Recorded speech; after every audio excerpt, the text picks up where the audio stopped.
Maine Knows How.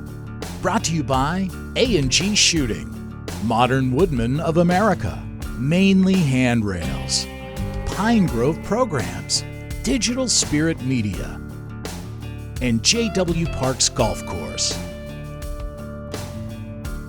Maine Knows How. Welcome to the September edition of Maine Knows How. I'm here today with Bob Howe and Wyatt as usual, and we're coming up on a busy season, Bob. It is a busy season.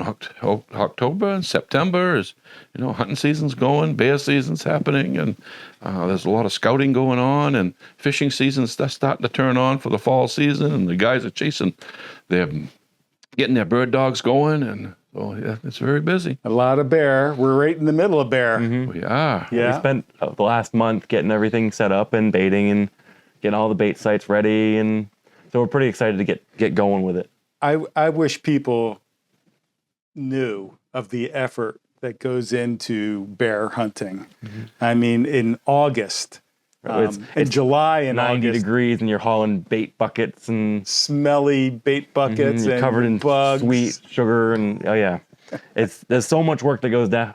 It's done before they even show up. No, and you don't know if it's going to produce, but you do it and you go through it. And as I think you said something really interesting a few minutes ago, Bob, is that we're not giving bear hunts we're giving the adventure. Exactly. We're not promising you're going to get a bear because nobody can. Right. I got a guide's patch, not a God's patch.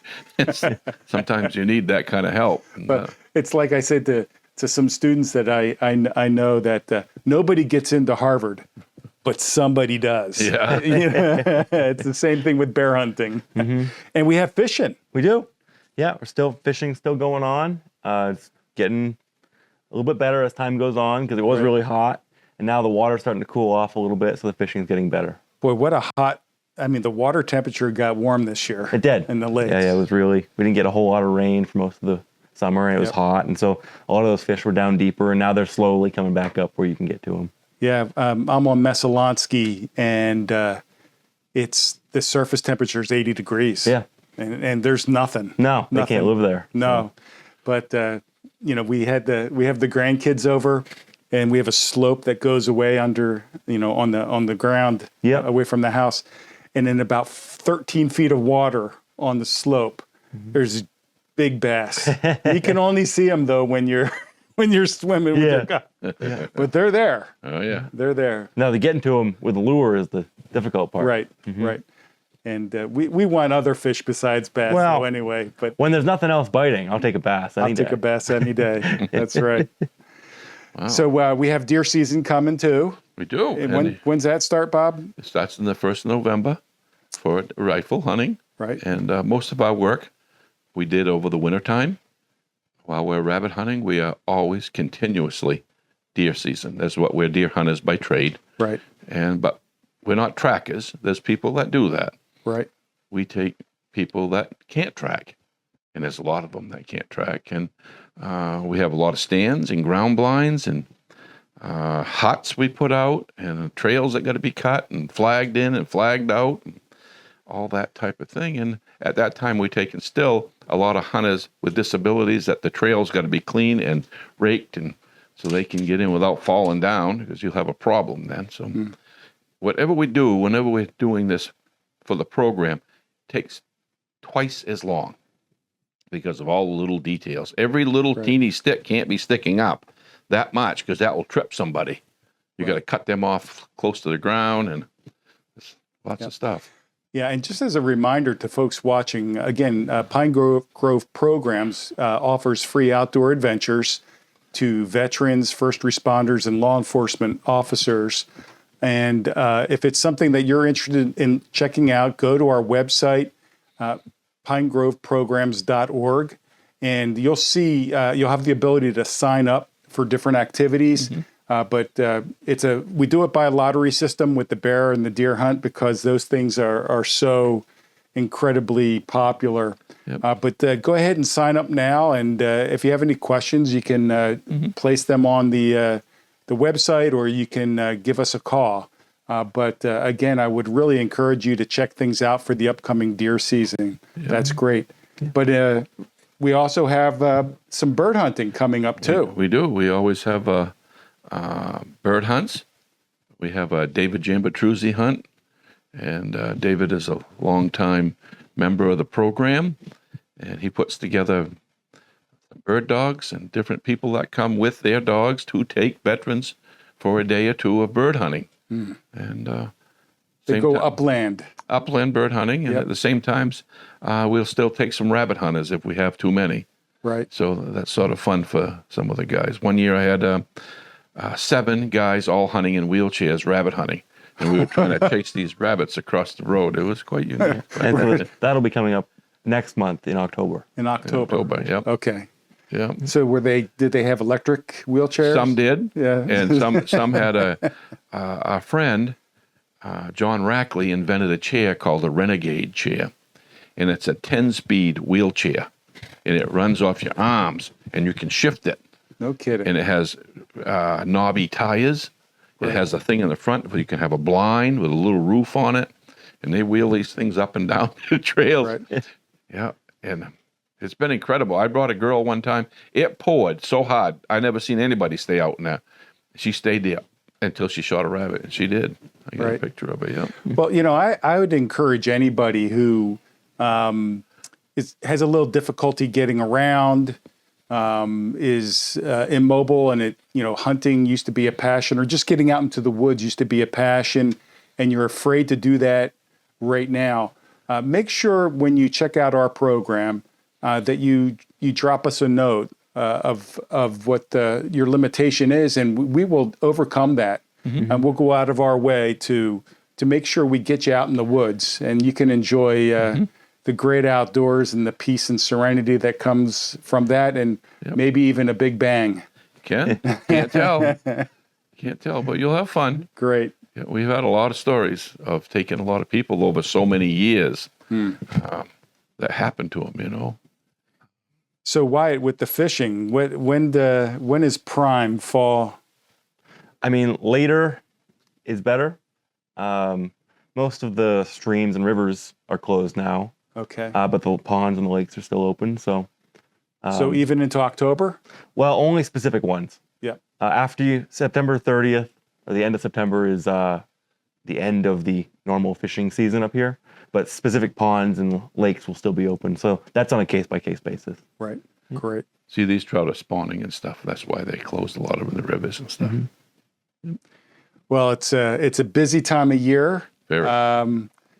We gear up the whole year for this season pretty much. We're active all year long, but this is this is no time to be jogging. This is our sprint season. Yep, absolutely. So please check us out, and we'll be back in just a few minutes.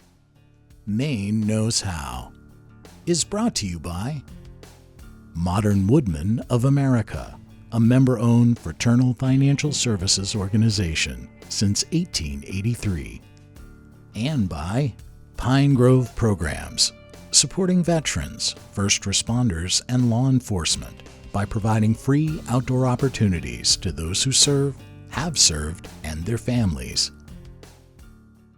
A very special shout out to Hawk's Lobster in Harpswell, Maine for their generous donation to this year's Lobster Feed fundraiser for Pine Grove Programs. Thank you very much. Folks, please support those who support Pine Grove Programs. Visit Hawk's Lobsters, Harpswell, Maine. Thanks again, guys. Welcome back to Maine Knows How. This is our segment where we have a special guest, and this month we're very happy to have Paul Reynolds, who has a long and distinguished history and experience base with all things hunting in Maine. He has a lot of credentials to his name, but we're going to let him give us some of his background and touch upon his magazine and radio show. And with that, Paul and Bob, I'll turn it over to you two. All right. Well, I'm not sure distinguished is the right word. I've had a very checkered career, but a lot of fun. I've had a lot of fun. Northwood Sporting Journal has been my baby since 2002, I think. 25, 26 years we've been doing it and having a great time doing it. I mean, it's great to be able to go hunt and fish and then write about it, right? Yeah. So that's what I've been doing for 25 years and enjoying it very much.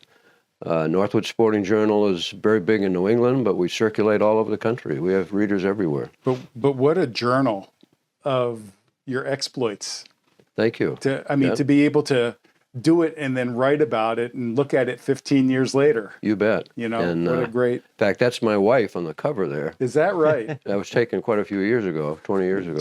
Just a copy we picked up that we have around the lodge. Yeah, we have some around. We have them. We have them all over the place. Because all the hunters and fishermen like to read them. Yeah, and people who hunt and fish, and also people who just enjoy other outdoor activities. Also, Right. We have hiking writers and kayak writers. So, Yep.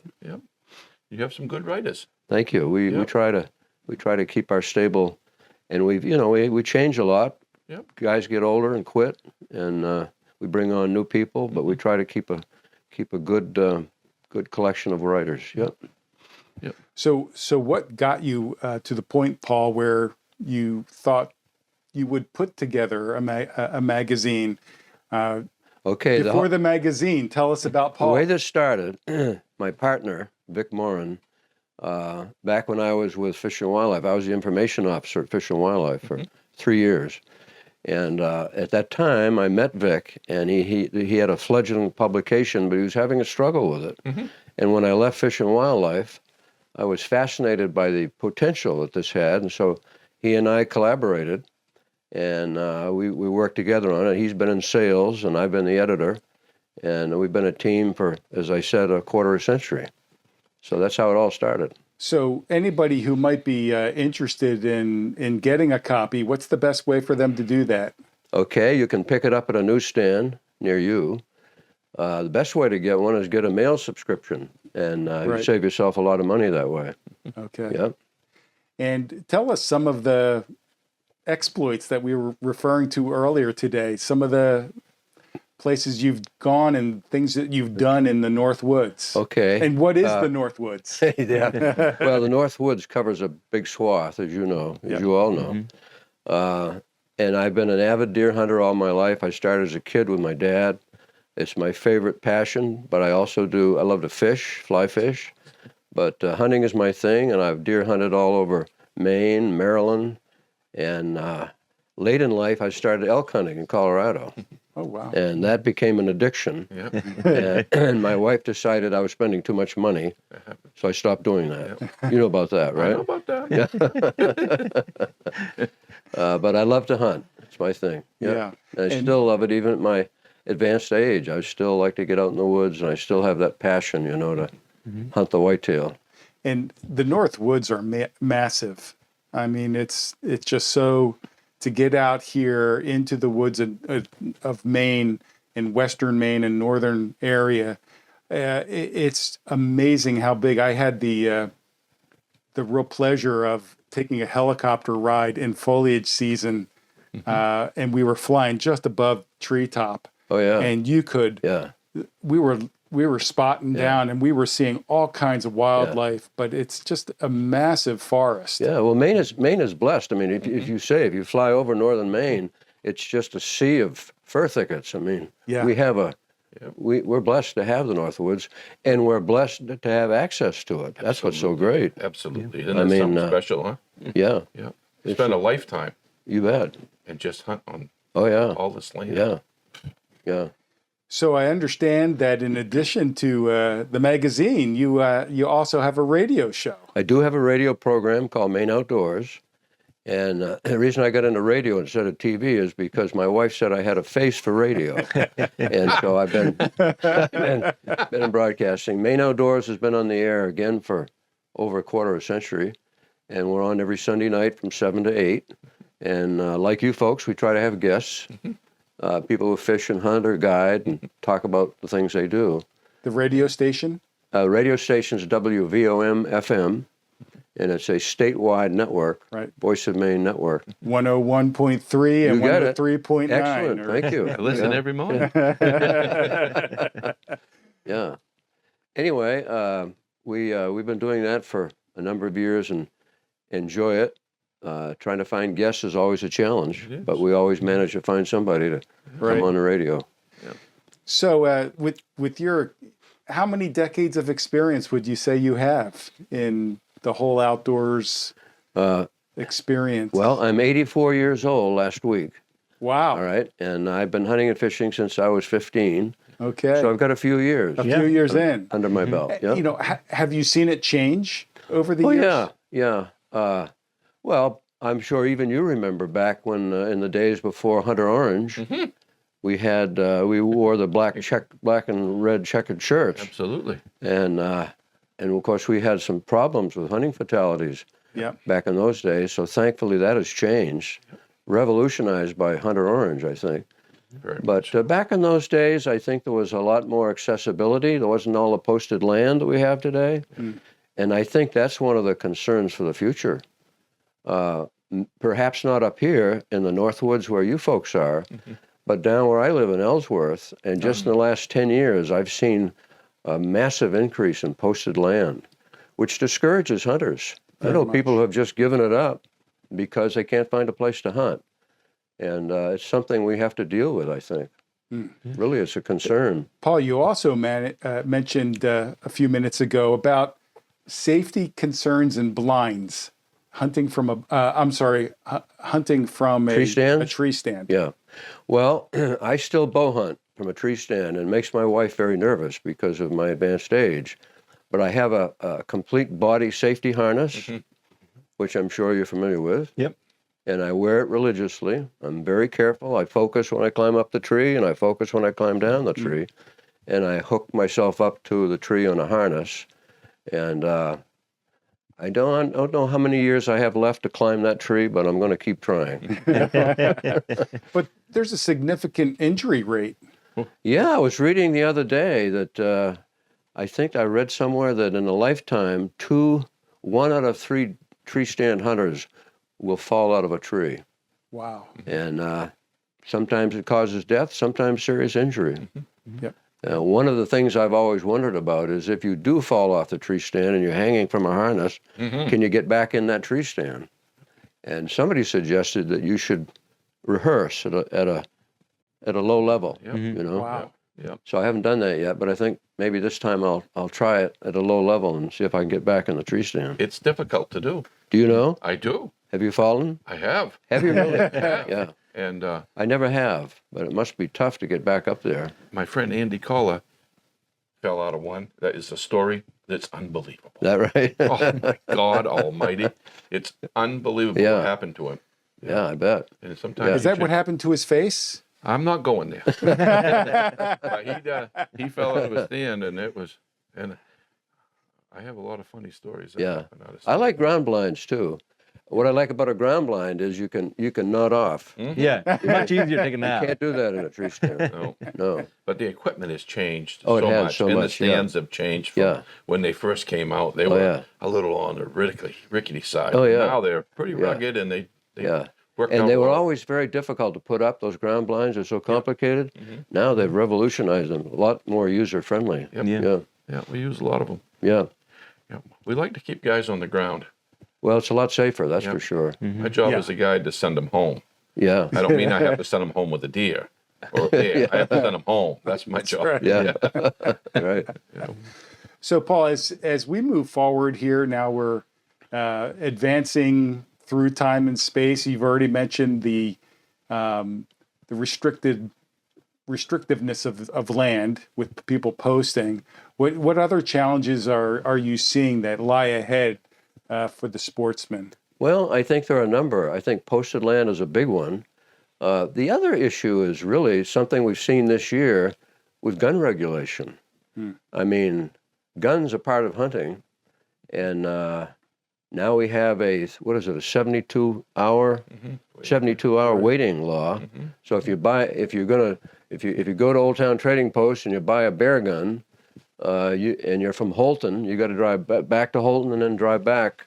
It's going to discourage people from patronizing some of these stores, I'm afraid. And I think the gun issue is, with all of the violence that's happened in this country, I think we're going to have a struggle to maintain our gun rights as hunters. I think that's going to loom as a big issue in the next decade.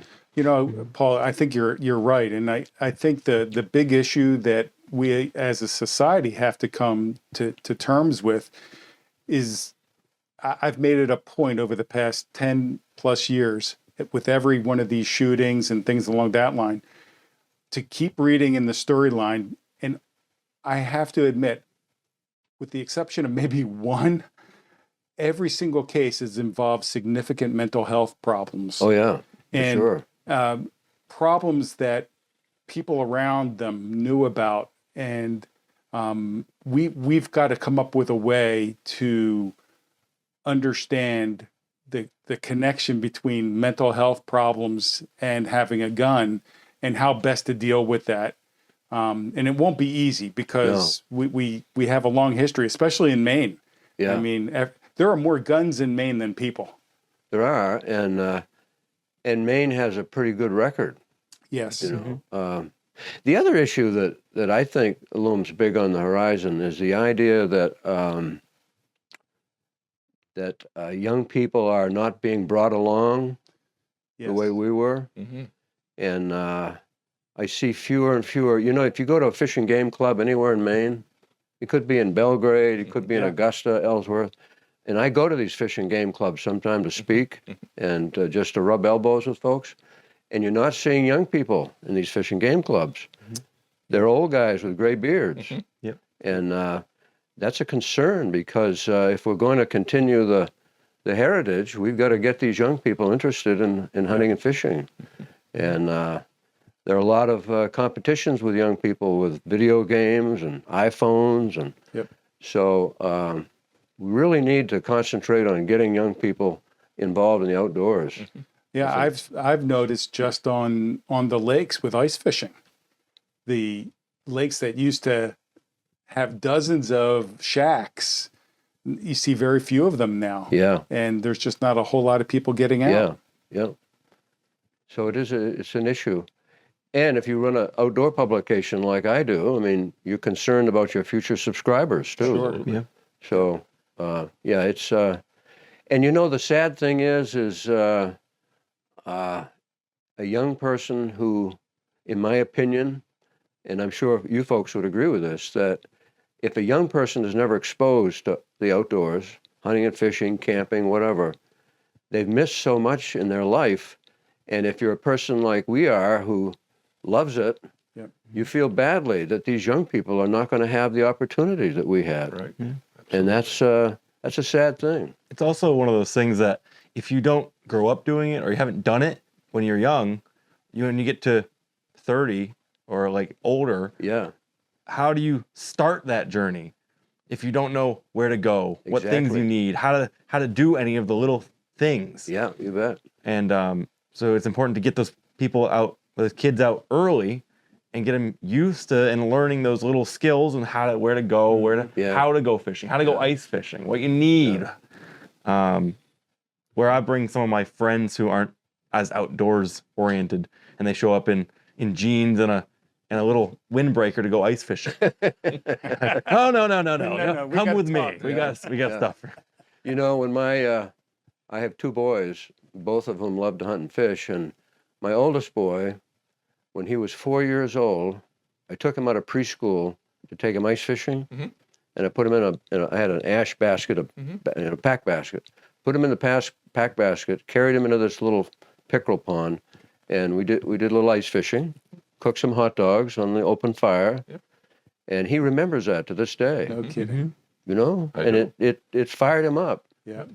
And that's how you get kids started. And I just feel badly that this isn't happening as often today. That's true. This is what happened to him. You bet. We carried him rabbit hunting on snowshoes. Oh, did you really? Yeah. We carried him fly fishing in Rita's. I'd be fly fishing. He'd be in the bag watching. Oh, that's wonderful. Yeah. That's how it all starts. I'm seeing a lot younger folks doing a lot more hiking. that seems to be one Yep. of the outdoor Yep. activities of choice. And Yeah. that doesn't come without its logistical issues too. That's I mean, right. you've got to have somebody in the group that has some experience You bet. with it. Yeah. But, I do have hopes that, people like Wyatt, the young people like Wyatt, share their outdoor enthusiasm with people who haven't had those opportunities and Yeah.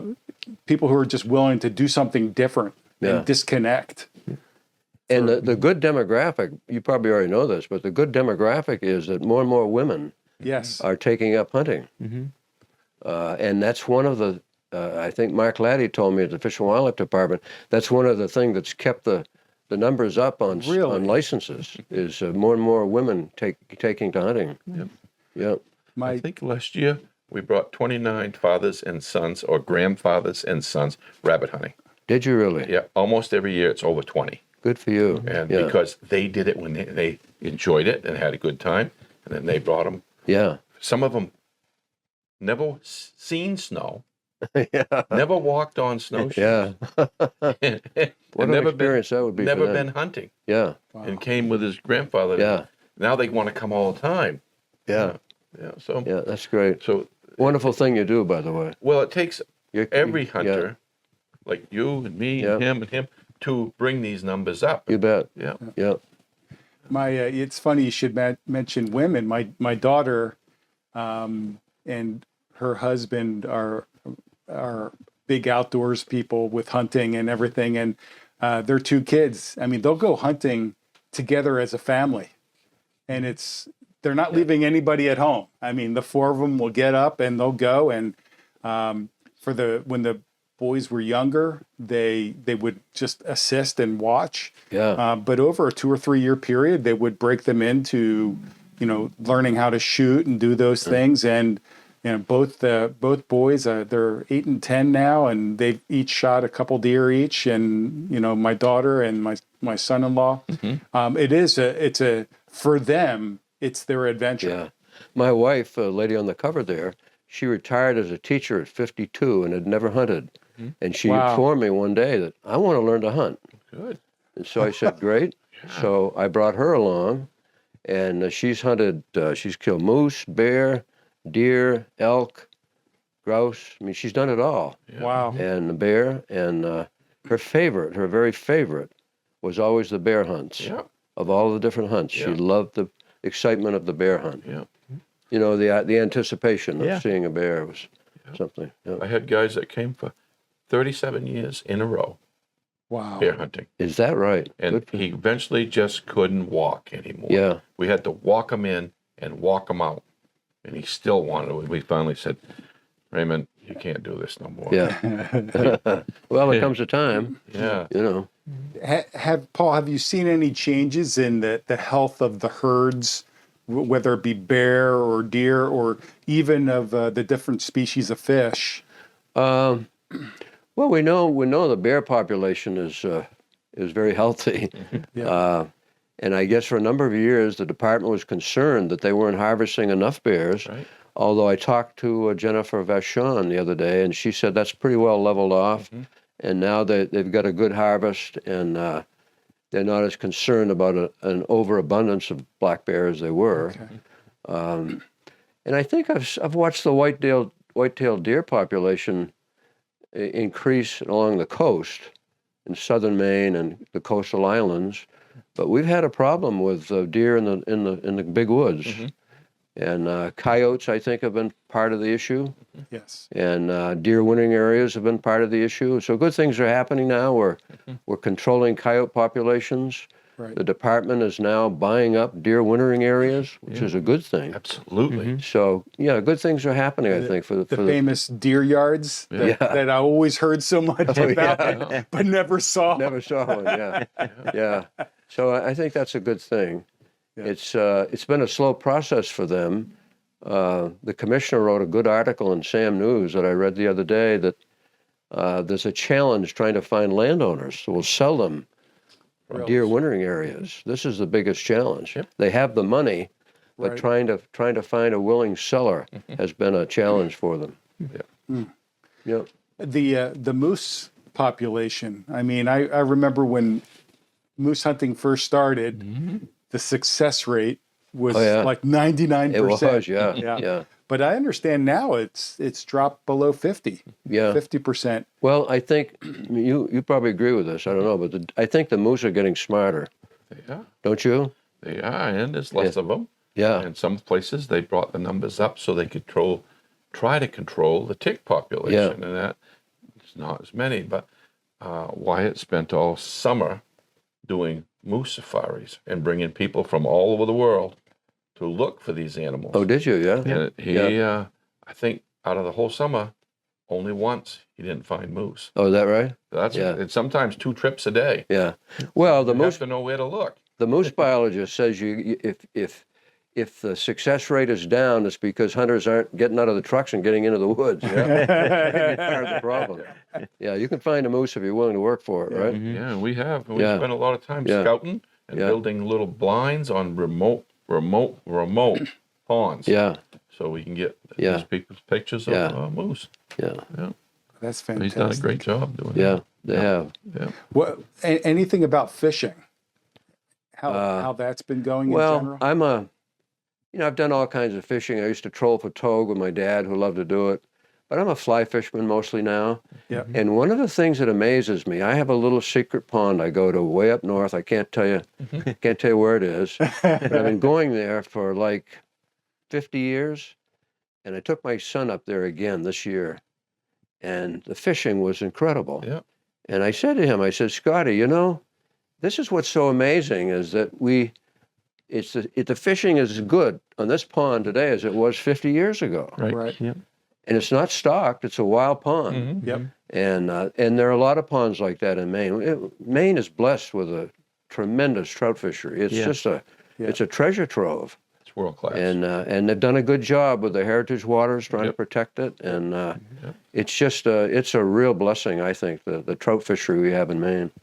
So what can we do to get rid of those black flies when the fly fishing's great in the spring? Well, there is a simple solution, and that's called a big cigar. No, they're awful, aren't they? I never get used to Terrible. it. Yeah, It's okay. yeah. It's part of it. It Yeah. is. It's just part of it. And the other thing is that old woodsman fly dope. Have you ever used that? That used to be really bad. I don't Isn't know that how it is stuff now. bad? Yeah. They're still making that in Searsport, They Maine. do, Yeah, they're still bottling it. Wow. You can smell it. Foul smelling. Huh? 3 days later, you put it on. You can still smell Oh it. yeah, that's awful. Yeah, Oh my gosh, Yeah. that's great. Wow. yeah. Well, Good stuff. that's I would love to have to hear more stories or whatever you have to share. But I mean, it's 70 years in the woods. Yeah, Yes. yeah. I've done it all. I've been lost, spent a night in the woods, but I've just had a wonderful experience hunting deer and bear and elk. Yeah. So when you got lost and you spent the night in the woods, was it just a matter of direction? Did you have a compass or? It's the old story about. Have you ever heard of Orson Bog? Mhm. You know where that is? Mhm. It's a beast It is. because you can know which compass heading to go up to get yourself out, but you get trapped in these little labyrinth of water where you can't get around it. And it was one of those situations. One of those you can't get there from here. Yeah. Things. And when nightfall comes, Yep. you got to sit down and start a fire and wait it out because you can't go through the woods in the dark. And this Yeah. was before phones. Yeah. Yeah. So your Yeah. wife must have been Yeah. very happy. Yeah. We had a lost situation 2 falls ago.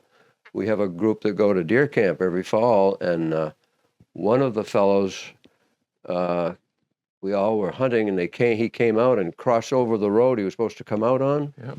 And at dark, we couldn't find him, and we called and called and called, and eventually, the wind was blowing. It was a cold night, and we knew where he was. We thought, and then we heard a shot, and the shots kept getting farther away. Oh no. So he was going in the wrong direction. Oh.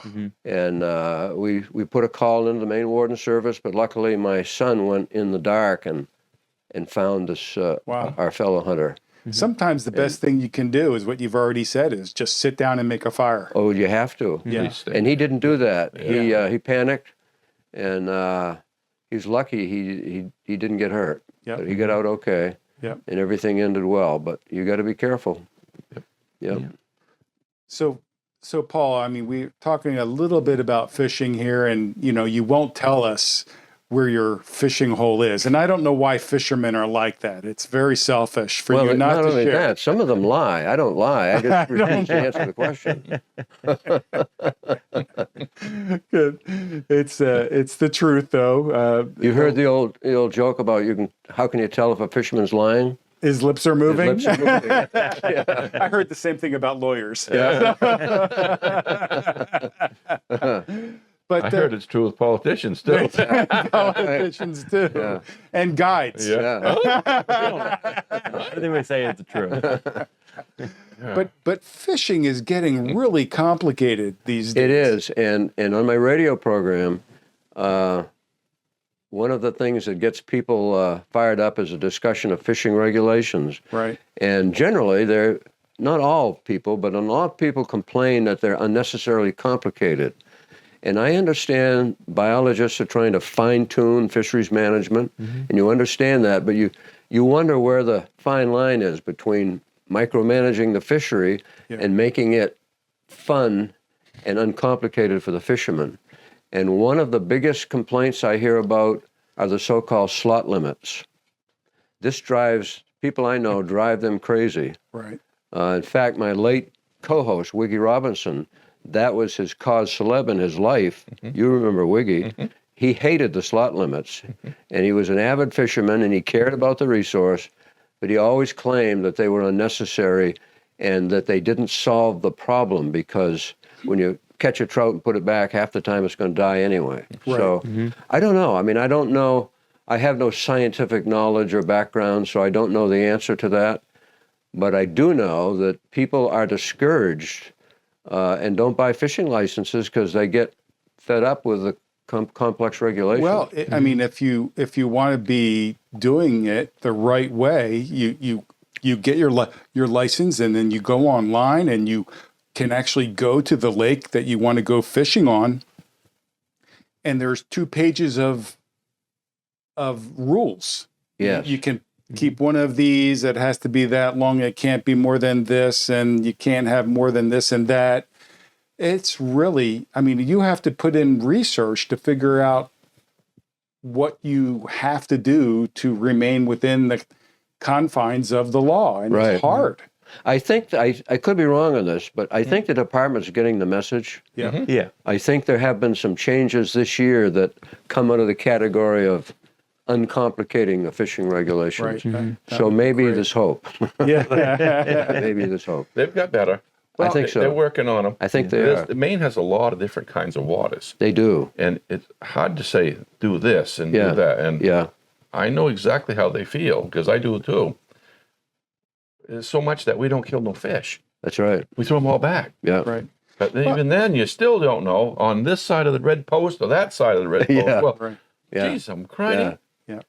But, fishing is that important sport that I think should be the easiest one to get our kids involved in. Yes. You're not giving them a deadly weapon, you're not taking them out and shooting something. Yeah. Yeah. But fishing is an easy thing. And Bob, we were talking a few minutes ago about how do we pass the baton? How do we get the younger generations? I'll pose it to both of you. How do we get, what's the best way to get those younger generations into the outdoors? I would say if you do not have the ability with an uncle, a father, or a grandfather, then join SAM. They have children's program, Sportsmen's Alliance of Maine. Yep. Join their program. They have trout ponds on their property. They have kids' days, and they have people that will take their kids and teach them. And also the 4-H club and there's a camp over there. What the heck was the name of it here? Bryant Pond? Bryant Pond. Yeah. They have an excellent. They do, yeah. I sent every one of my kids to that. They do, yeah. Yeah, and they learn to shoot. Yeah. They learn to hike. They learn to walk. They learn to kayak. Oh, yeah. So many things. Yeah. So they're really great programs. Yeah. And it's really cheap money to do it. Yeah. One of the this is kind of an aside, but one of the things that scouting was something that was very important in my life and my kids' boys' life, and they learned a lot about camping and woodcraft, and scouting is just not what it was when I was a kid, and I lament that because I think that's a great way to get kids interested in camping and the outdoors. And that's a tough one. I mean, how do you, if you're, say you're a single parent, a mother with a young boy who says, gee, Mom, I'd like to hunt. I'd like to learn how to hunt. Where do you go and what do you do? Right. Those are good questions. And maybe those of us who have the time ought to let people know. I've told mothers on the radio, have your son get in touch with me and I'll take him hunting or fishing. And they've never taken me up on it, but I was sincere about it. Yeah. But we all have to step forward and try to find out if there are youngsters who have an appetite and help bring them along, I think. Yeah, especially with fishing, I think just the opportunity to have conversation when you're fishing is really a positive thing, and you can make a mark on people's lives just through the conversation that the idle chatter. Yeah. Well, Paul, I really want to thank you for taking time out of your schedule to be here. Thank you. And I enjoyed it. Real treat to have you here. And really, we keep putting out the Northwoods Sporting Journal. We really appreciate that, and look forward to hearing you on your radio show for years to come. Thank you. Appreciate the opportunity. Thanks for having me. Thanks, Paul. Okay. Come again. You bet. Love to. Yep. I want to hear how you made out deer season this year. Okay. You can tell us about the harness. Yeah. Great. With that, we'll be back in a few minutes. Maine Knows How is brought to you by J.W. Parks Golf Course in Pittsfield, a 9-hole facility with a full-service pro shop and driving range offering daily fee golf and membership opportunities. And by A&G Shooting, a brick-and-mortar gun shop offering firearms training and 100% customer satisfaction. And by Digital Spirit Media, providing over 30 years of technical expertise in media production and event production services. Welcome back to Maine Knows How. This is the time of the show where we force Wyatt to actually speak. So he has our how-to tip for the month. Yeah. So this month's how-to is all about getting your deer stands ready. And a lot of people, even though they'd like to do it earlier, they get pushed back and they end up cutting a lot of their shooting lanes or trails and stuff in November. And what happens then is all of those freshly cut trees and branches and stuff that you've broken off, they put a lot of scent into the air that isn't natural.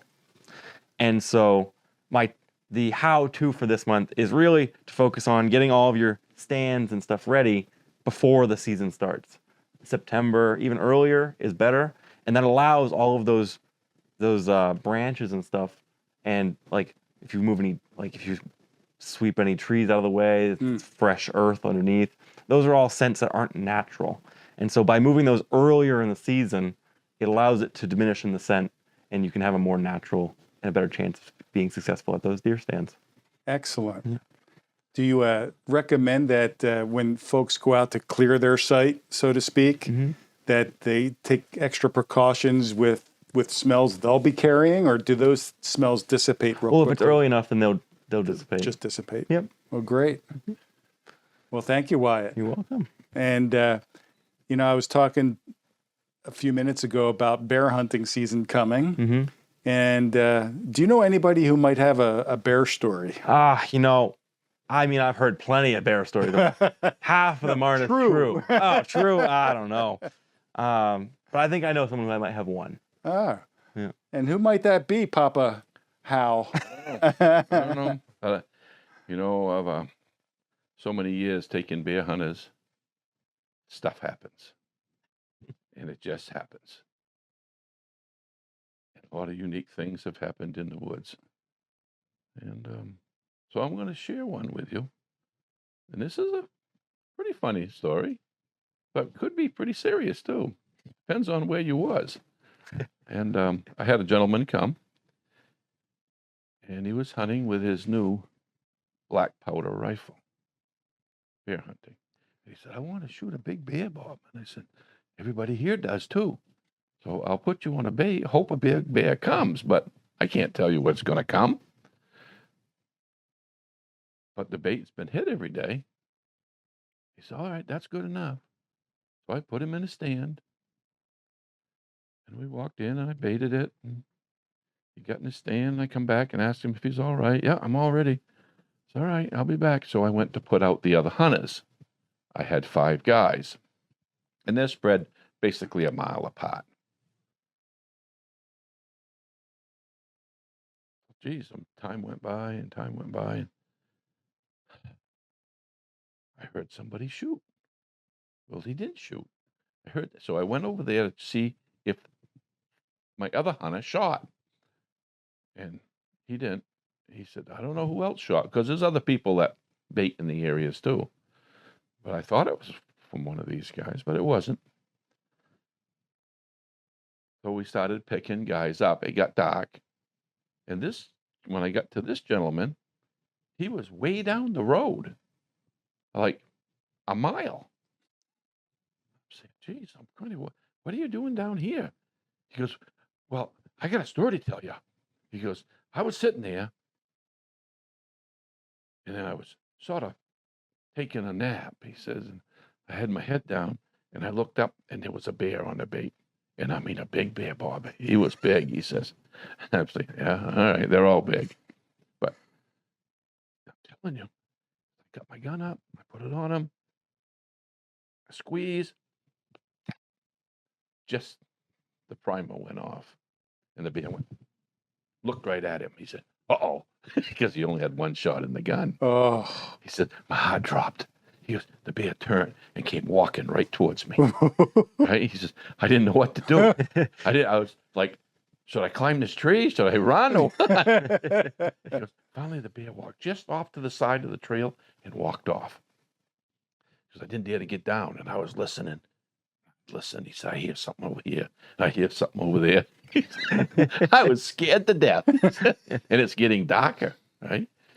He says, finally, I didn't hear nothing, so I climbed down real slow, and I looked around. I walked out that trail. When I got to that road, I ran down the road. I said, wow. The gun didn't go off. No, it didn't go off. So we looked at it when we got back to the lodge, and we took the nipple off, and it was all clogged up in there where he had shot it before but didn't clean it. The carbon buildup or Right. whatever it is. So he said, do you have a gun I can borrow? I said, I'll let you borrow a gun. I'm going back to that bait tomorrow if you give me a gun. I'm not using this no more. So, all right. So I gave him a gun. Son of a gun. He said, I want that big bear. That was a big bear. He had a head like this, he said.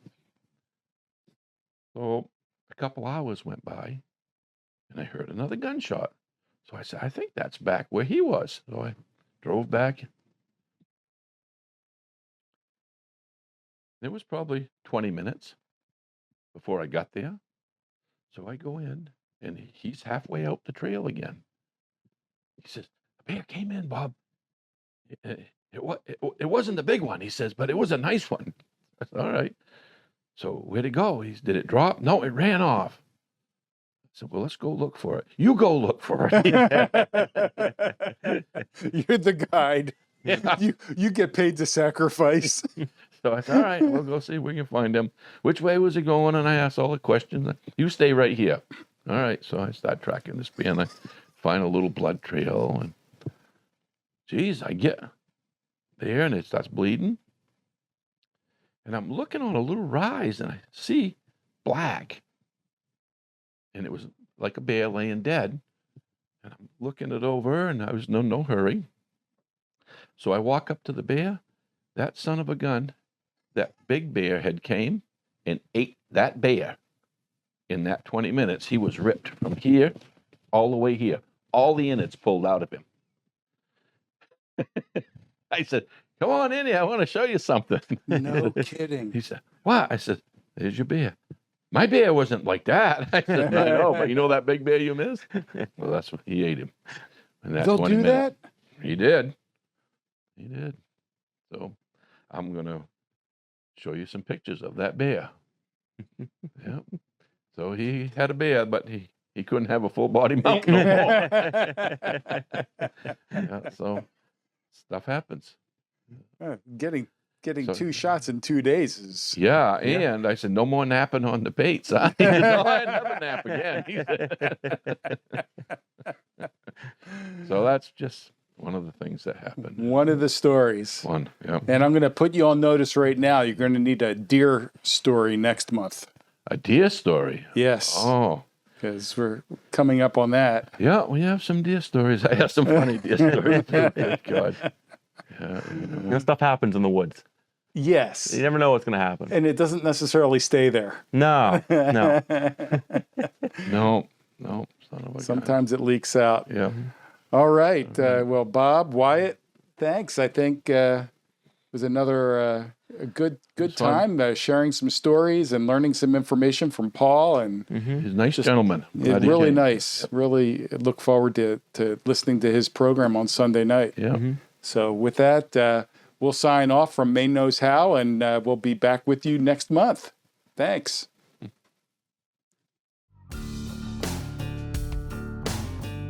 Maine Knows How. Brought to you by A&G Shooting, Modern Woodmen of America, Mainly Handrails, Pine Grove Programs, and J.W. Parks Golf Course. Digital Spirit Media. Maine Knows How.